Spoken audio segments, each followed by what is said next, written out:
Setelah sebelumnya sempat mangkir dari panggilan polisi, pasca ditetapkan sebagai tersangka atas kasus pencemaran nama baik yang dilaporkan kubu Syahrini. Kemarin pedangdut Lia Ledista akhirnya datang memenuhi panggilan penyidik Kepolisian Polda Metro Jaya untuk menjalani pemeriksaan lanjutan sebagai tersangka kasus pencemaran nama baik.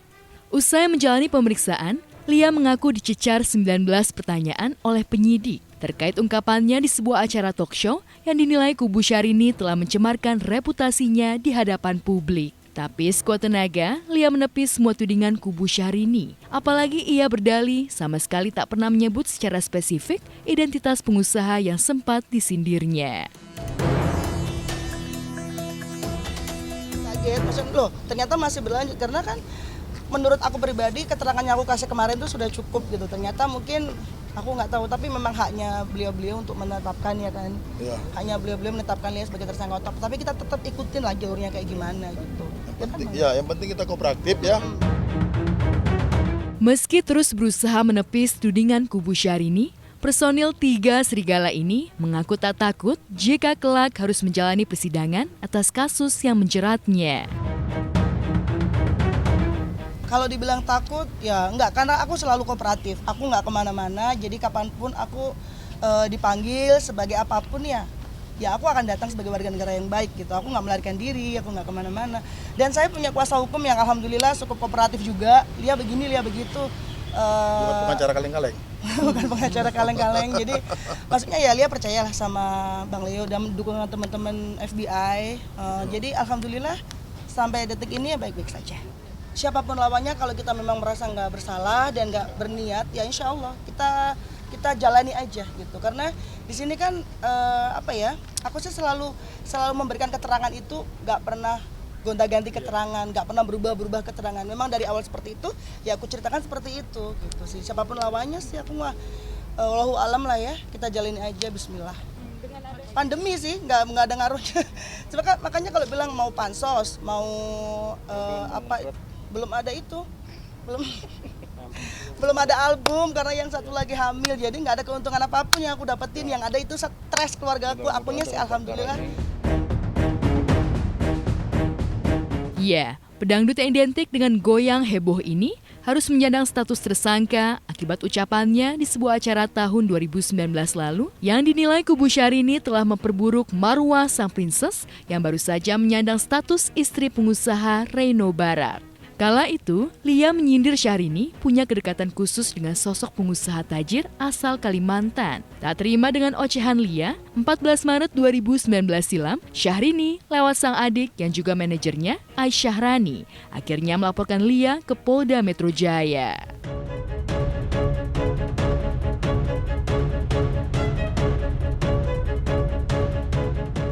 Sebelum ditetapkan sebagai tersangka Juni 2020 lalu, Lia sempat diperiksa sebagai terlapor. Kala itu, ia sumbar tak akan ditetapkan sebagai tersangka lantaran sama sekali tak menyebut nama pengusaha.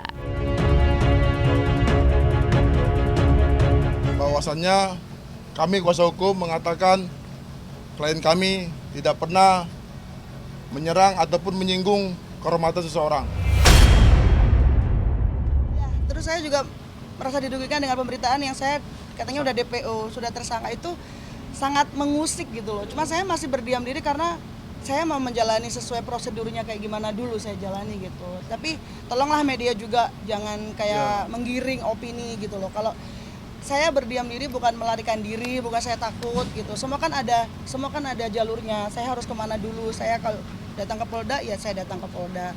Bukan berarti saya datang ini sebagai tersangka, saya sebagai saksi loh. Justru nanti sebagai warga negara yang baik. Sebagai warga negara yang baik, saya datang dan saya nggak akan kemana-mana. Saya tetap di Jakarta. Orang tahu semua alamat saya di mana gitu.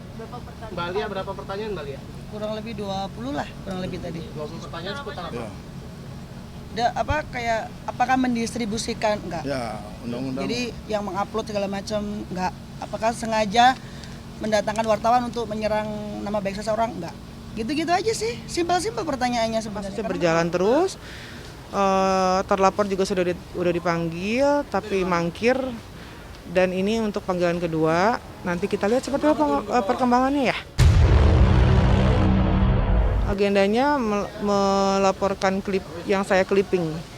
Jadi karena adanya PSBB ini, si pihak kepolisian dengan terlapor juga sulit untuk datang ya ke sini kayaknya gitu sih menurut keterangan dari penyidik gitu. Tapi memang berjalan terus, saksi-saksi sudah dipanggil, sudah memberi keterangan semua yang terkait saat itu, yang menayangkan siapa, dia ada di acara mana. Kata-kata saya ya, saya akan meminta maaf.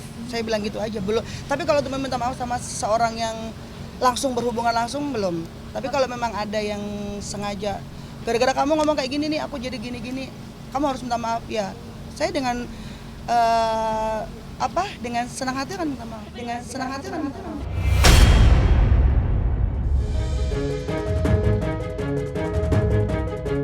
Tapi kenyataan berkata lain. Kurang dari 1 bulan usai Juni lalu menjalani pemeriksaan, Direktorat Reserse Kriminal Khusus Polda Metro Jaya 31 Agustus lalu justru menetapkan Lia sebagai tersangka. Surat penetapan Lia sebagai tersangka bahkan sempat ramai jadi perbincangan warganet setelah salah satu akun gosip bercentang biru memposting surat ketetapan yang dibuat oleh Polda Jaya. Kalimat yang Pak Haji ya atau gimana? Pak Haji ya? Ya. Heeh. Jadi gini. Itu kan media sendiri yang menggorengnya kan. Jadi gini, jadi kita jangan pernah berasumsi ya bahwasanya keterangan contohnya sejenis Pak Haji itu jangan berasumsi ke yang lain gitu. Kubu Syahrini sendiri mengaku merasa heran dengan tingkah Lia. Jika benar Lia mengaku dekat dengan pengusaha yang disindirnya, mengapa ia harus menyeret nama Syahrini? Bukankah secara profesional ada banyak penyanyi yang pernah diundang sang pengusaha, tak hanya Syahrini? Lalu mengapa Lia tak menyebut nama artis lain? Lantas jika ia juga dekat dengan sang pengusaha, mengapa harus meluncurkan sindiran ke Syahrini?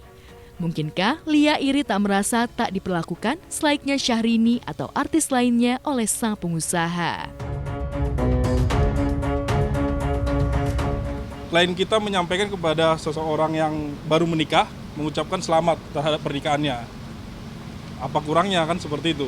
Berarti niatnya tidak ada, niatnya memang untuk berpendapat aja seperti itu. Justru ada sedikit, saya pribadi sih merasa agak sedikit didugikan dengan pemberitaan ini ya. Maksudnya karena media menuliskan nama seseorang tanpa seizin saya juga gitu loh. Menurut Lia bla bla. Jadi sebenarnya saya juga agak merasa dirugikan kalau harus minta maaf.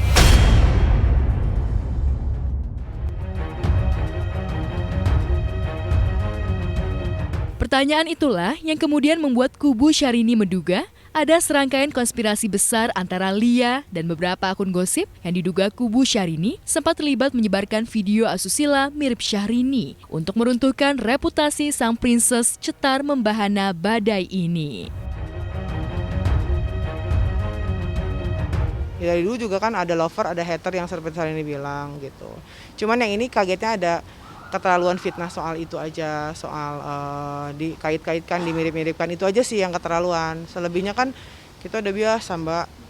Hari ini kan udah bilang orang urus, nggak mau lihat, hempas gitu-gitu kan. Tapi ini beda lagi karena sekarang apa? Syahrini udah punya suami, itu bedanya. Jadi harus mengikuti apa yang mungkin kepala rumah tangganya bilang, suaminya itu bilang, kayaknya ini udah nggak wajar, harus saya kasih tindakan ya. Sebagai istri Syahrini harus mengikuti apa yang suaminya bilang gitu sih menurut saya, karena sekarang ini Syahrini bukan Syahrini yang dulu, Syahrini yang udah ada suami, ada keluarga baru gitu, makanya ambil tindakan. Usai ditetapkan sebagai tersangka dan harus menjalani serangkaian pemeriksaan, Lia kabarnya mengalami syok berat.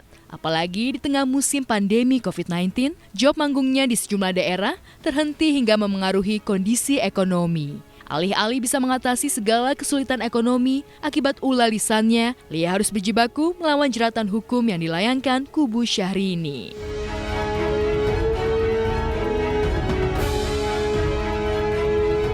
Aku punya lawyer terbaik, aku punya tim terbaik. Jadi kalau untuk kesiapan, insya Allah aku siap karena aku sih merasa aku nggak bersalah gitu ya. Jadi dan aku berharap juga ini hukum ini berjalan sesuai dengan prosedurnya gitu ya, sesuai dengan apa ya, kayak ya harus berjalan seperti ini ya kita jalanin karena aku juga nggak kemana-mana. Yang pasti.